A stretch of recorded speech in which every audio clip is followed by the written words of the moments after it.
¿Qué tal, amigos y amigas? Bienvenidos a su noticiero Iberoamérica al Día en esta emisión de jueves 30 de marzo de 2017, el último para nosotros de esta semana y también del mes de marzo, querido compañero y amigo Omar. Te saludo con mucho gusto como todos los días. Así es, Ana Cris, es un placer saludarte y bueno, pues muy contentos de estar por supuesto con ustedes, cerrar una nueva semana y por supuesto llevarles a sus hogares, a sus oficinas o desde donde nos estén viendo toda la información de Iberoamérica. Acompáñenos, este es su informativo, le tenemos la noticia al día.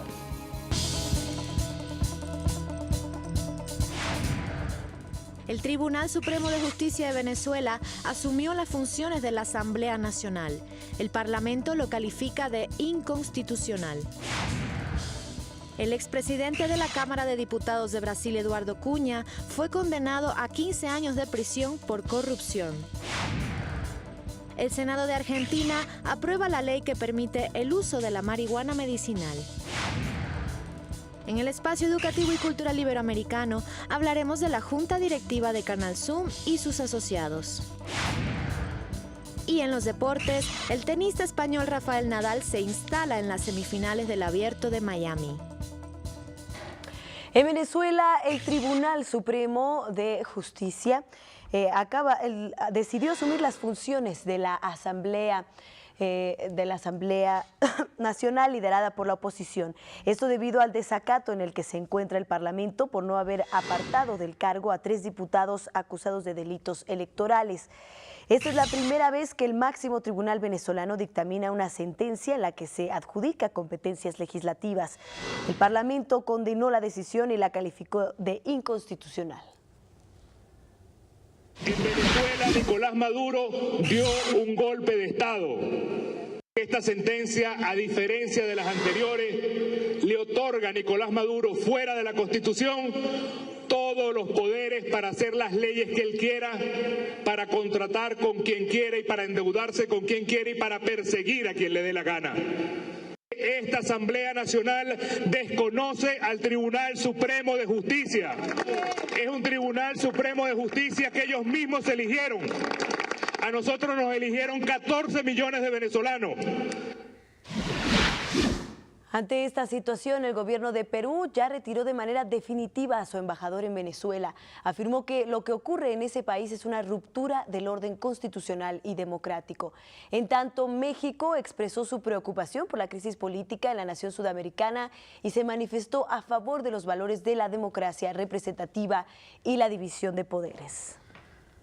Así es, Ana Cris, esto es una noticia que se está instaurando de manera preocupante en Venezuela y por supuesto están dándose reacciones de manera inmediata en los distintos países de Iberoamérica y el mundo. Vale la pena mencionar que también la prensa está muy involucrada en cada minuto de lo que está sucediendo ahora. Se está considerando esto ya como un golpe de Estado, puesto que el presidente Nicolás Maduro le quitó prácticamente las atribuciones al Congreso, al poder legislativo en este país, lo cual prácticamente lo anula. Esto obviamente se ve como un atentado a la democracia de Venezuela, una democracia instaurada que incluso contradice los elementos básicos de su constitución de, por supuesto, respetar, hacer valer todo lo que se dé y emane del Poder Ejecutivo, del Poder Legislativo en este caso, por supuesto, y lo cual está siendo bloqueado. Se esperan manifestaciones en lo largo del país,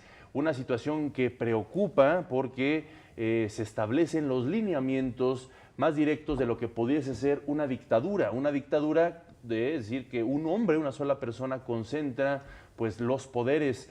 Este poder legislativo obtuvo el triunfo en el 2015 de manera abrumadora por la oposición de Venezuela.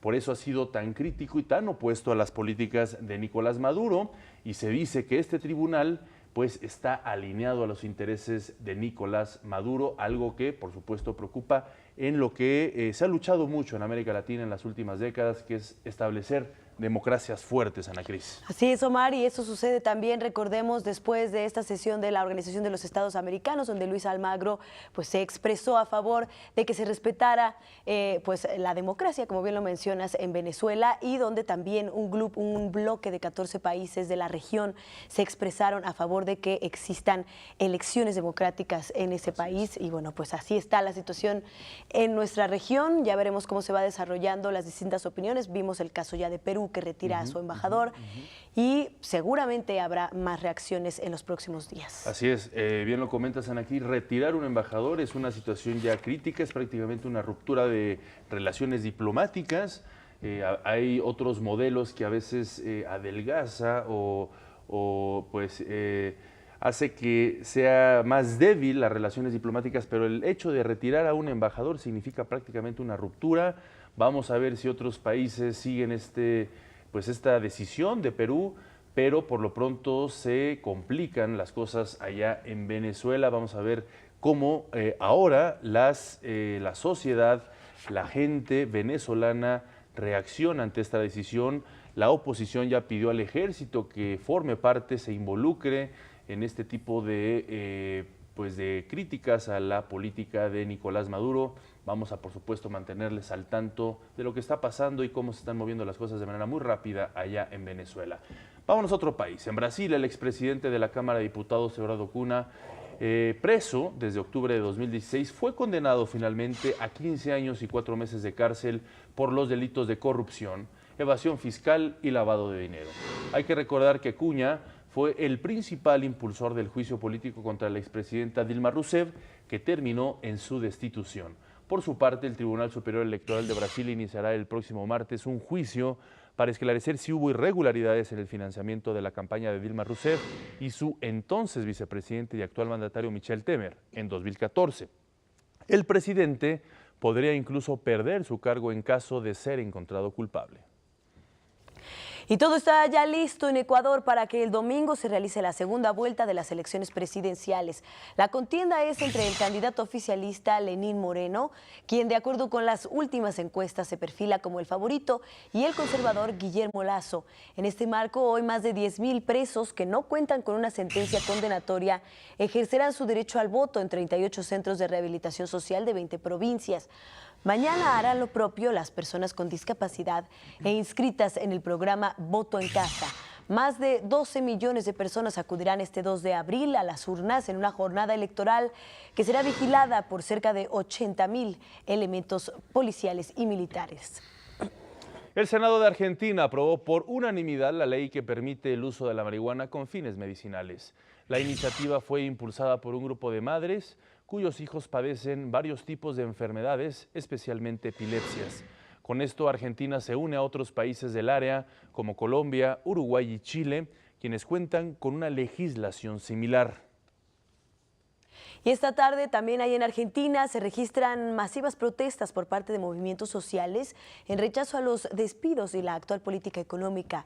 Entre los manifestantes participan profesores y empresarios que se concentrarán en la Plaza de Mayo de Buenos Aires, donde harán un llamado al diálogo con las autoridades federales. Por su parte, el presidente Mauricio Macri instó a trabajar juntos para lograr que se mejore la educación pública para eliminar la pobreza. Yo lo que estoy intentando es invitarlos a que trabajemos juntos y pongamos la energía en el futuro, no en seguir confrontando, sino sentarnos a una mesa, dialogar. En Paraguay, miles de campesinos marcharon por las calles de la capital Asunción para exigir una reforma agraria que garantice una justa distribución de las tierras. Esto ocurre en momentos en que el Banco Interamericano de Desarrollo realiza su asamblea anual en Paraguay con la participación de ministros de Economía y Hacienda de los 48 países miembros. En este marco, el ministro paraguayo de Hacienda, Santiago Peña, y la vicepresidenta del BID, del Banco Interamericano de Desarrollo, Julie Katzmann, revisaron proyectos de inversión valuados en $1.200 millones. Y Evo Morales, el presidente de Bolivia, viajó hasta La Habana, Cuba, para operarse un tumor benigno en la garganta. El procedimiento durará de 10 a 15 minutos y se realizará mañana, viernes, según lo afirmó la ministra boliviana de Salud, Ariana Campero. Por supuesto, le deseamos una pronta y exitosa recuperación. En otros temas, la presidenta de Chile, Michelle Bachelet, inició su visita de Estado a Portugal. Por la mañana fue recibida por su homólogo Marcelo Rebelo de Sousa. Posteriormente, sostuvieron una reunión donde hablaron sobre la Alianza del Pacífico y de un acuerdo comercial entre el Mercosur y la Unión Europea. Sobre esto, ambos condenaron el comercio proteccionista. Que el multilateralismo sigue siendo esencial, que a los desafíos globales tenemos que tener respuestas globales, que tenemos que tener respuestas coordinadas, cooperativas. A sua rejeição do proteccionismo comercial.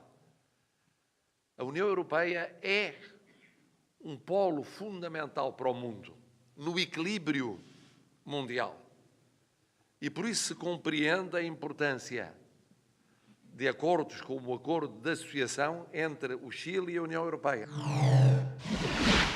Más tarde, Bachelet fue condecorada con el grado de doctor honoris causa por la Universidad de Évora, donde ofreció una conferencia magistral sobre la Agenda 2030 de las Naciones Unidas. Previo a su regreso a Chile, encabezará una reunión con empresarios de ambos países y participará en un encuentro binacional en el Parlamento portugués. Y un día después de que Reino Unido activó ya su salida de la Unión Europea, el presidente del gobierno español, Mariano Rajoy, resaltó la fortaleza del Eurogrupo y destacó que el bloque continental sigue siendo el mayor espacio de seguridad, prosperidad y solidaridad del mundo.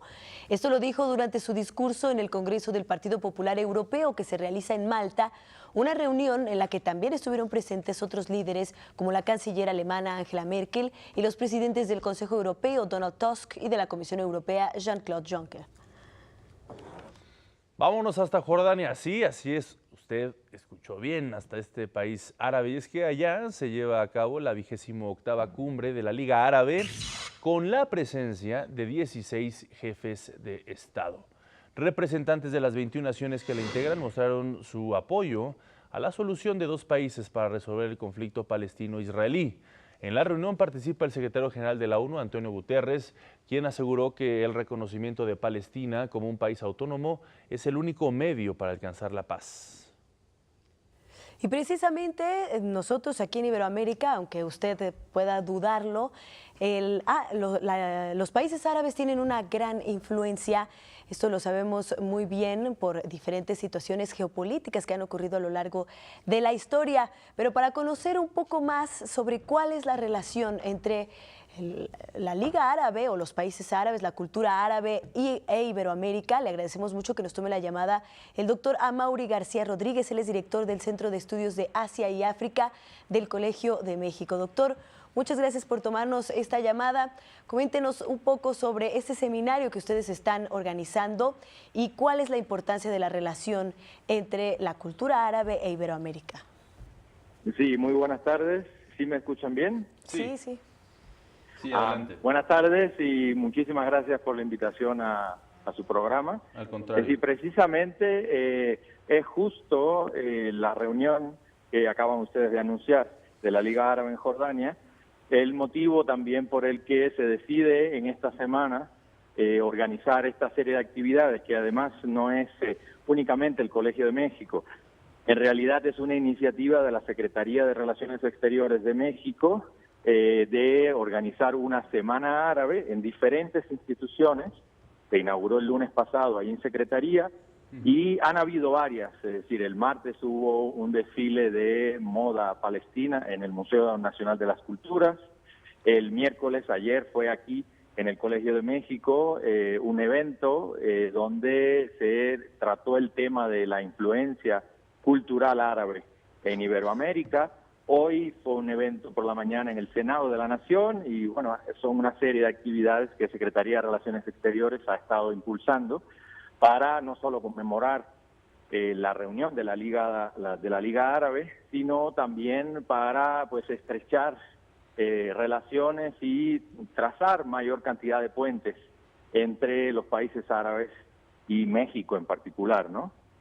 Así es, Amaury García Rodríguez. La experiencia, las relaciones finalmente han sido endebles, no por falta de ganas, pero pues sí por otros impedimentos que nos ha permitido, por ejemplo, reforzar nuestro comercio con algunos países árabes. No hace mucho se instauró la Embajada de Jordania en México, lo cual pues habla de que existen deseos de fortalecer. ¿Cuáles han sido los principales factores que nos han impedido ser actores directos con compromisos fuertes en materia económica principalmente o de comercio? Sí, mira, en el caso particular de México, pues tenemos 12 sedes diplomáticas del mundo árabe, es decir, no hay representación absolutamente de todos los países, pero sí hay una gran parte de ellos. El Consejo de Embajadores Árabes en México, que también ha participado en la organización de estos eventos, es un ejemplo de ello. Entonces, en ese sentido, yo sí considero de que sí hay, no solo hay una tradición por cuenta de la migración, de las influencias culturales, sino a nivel relaciones diplomáticas. El trabajo de la Secretaría de Relaciones Exteriores de México ha sido particularmente importante y quizás el poco desarrollo, como lo comentabas, de las relaciones económicas o comerciales con el mundo árabe muchas veces se debe también al desconocimiento que tenemos sobre esa zona del mundo. Y esto no es único para el caso de los países árabes, sino para muchos otros. En el caso de África es igual, claro. O es incluso en las relaciones hasta en algunos casos menores. Y con otros países asiáticos también. Entonces, no solo se debe a cuestiones particulares de la región árabe, sino también nuestro propio desconocimiento de estas zonas. Muchas veces una especie de reticencia de buscar otras áreas de comercio y una dependencia importante que hemos tenido históricamente con respecto a ciertos países, en particular Estados Unidos. Entonces, creo que este es un excelente momento.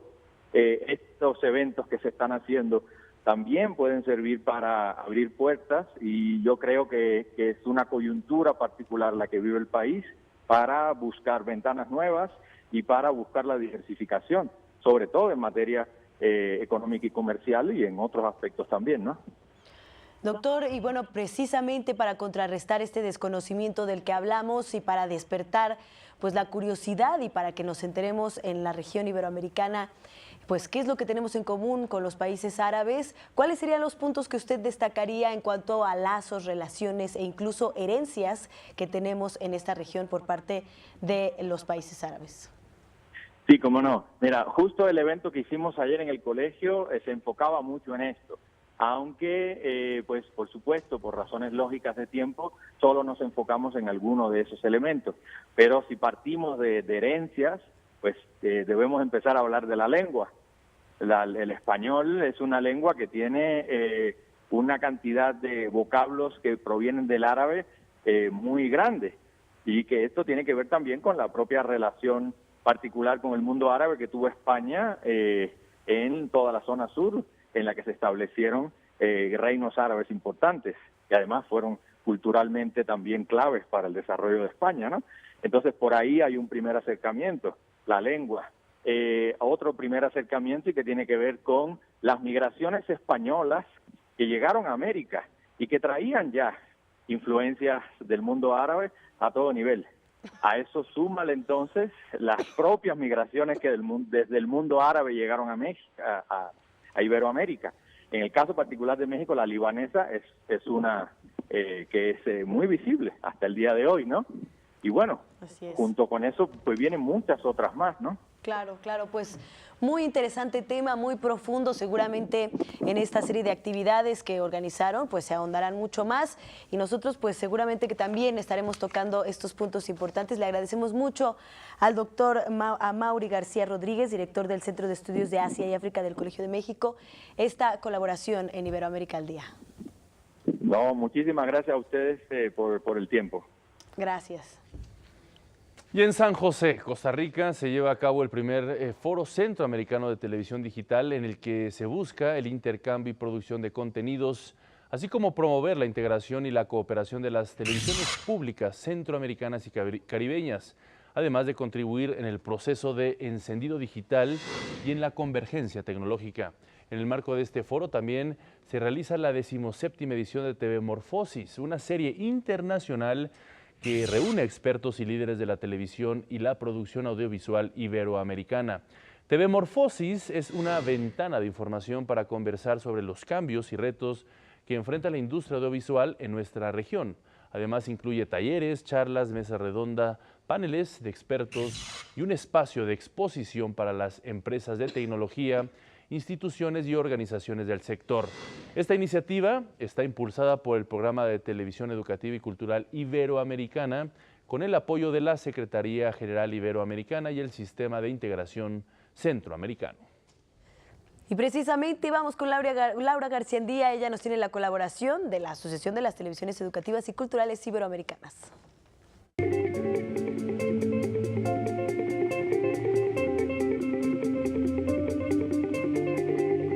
Amigos de Iberoamérica, me da mucho gusto saludarlos el día de hoy. Y bueno, temas como políticas públicas en televisión, internacionalización y compromiso con la teleaudiencia fueron tratados por la Junta Directiva del canal Zoom. Allí los representantes de entidades de educación superior analizaron temas acorde a los nuevos proyectos del Canal Universitario Nacional Zoom, donde hasta el momento participan más de 45 instituciones.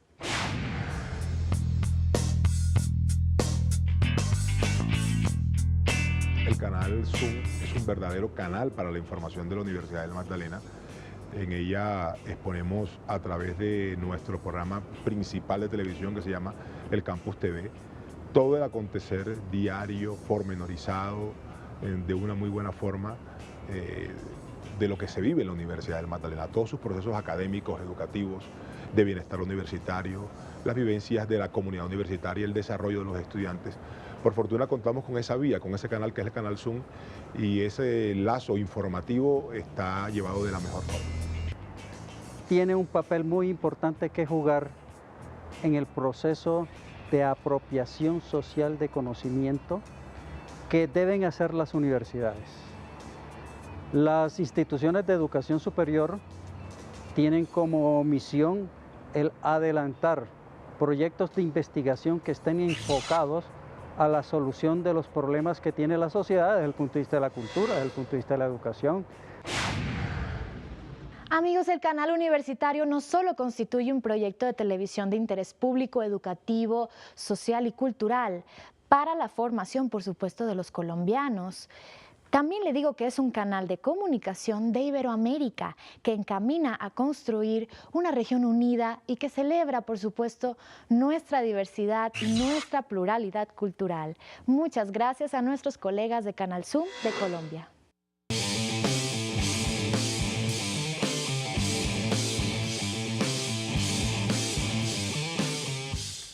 Ya está listo Jorge Rubio con toda la información de los deportes iberoamericanos. Jorge, ¿cómo estás? Es un placer saludarte. Cerramos semana con mucha fuerza en los deportes. Así es, Omar, Ana Cristina, qué gusto saludarlos, amigos de Iberoamérica al día.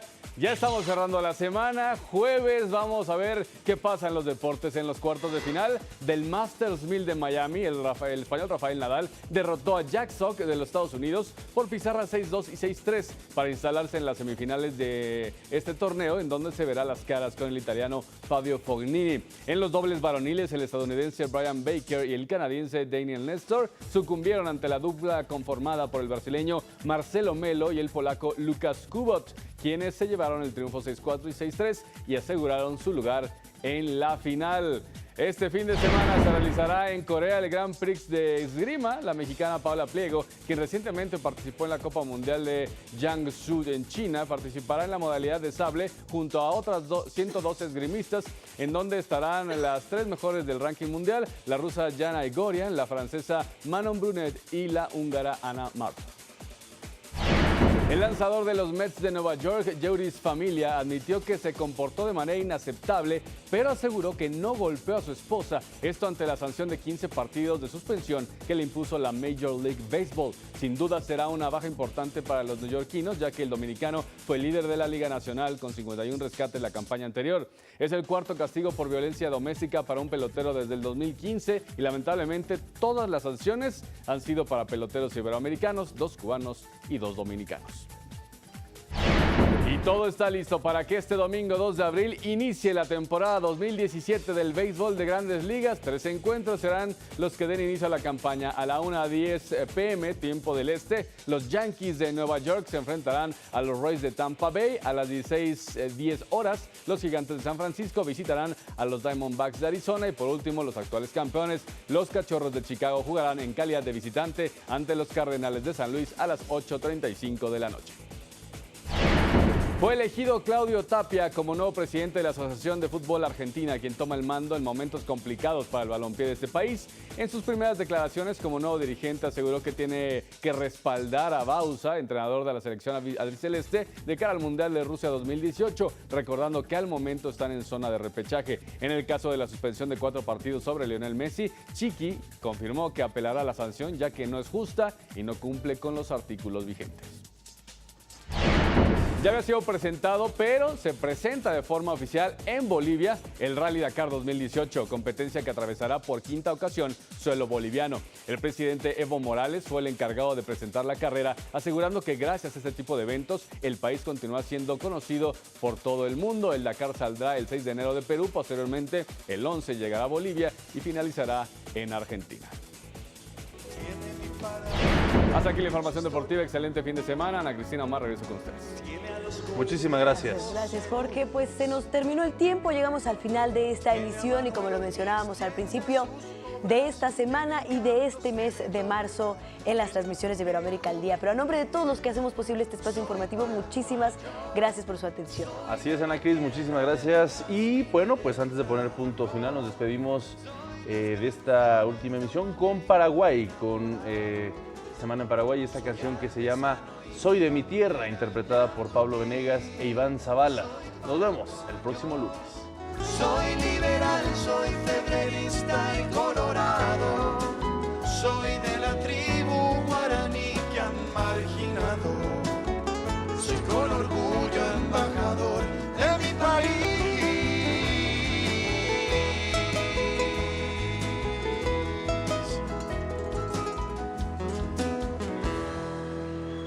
Iván Zavala, Pablo Venegas. Tiene mi Paraguay también su historia. Tiene a los goles de José Luis. Tiene a Manuel Ortiz, tiene a sus obras. Tiene encantos, tiene gloria, tiene un toque juvenil. Soy paraguayo, soy de la tierra del jazmín y del trabajo. Soy las canciones de un maneco enamorado. Soy artesano y mi bandera el ñandutí.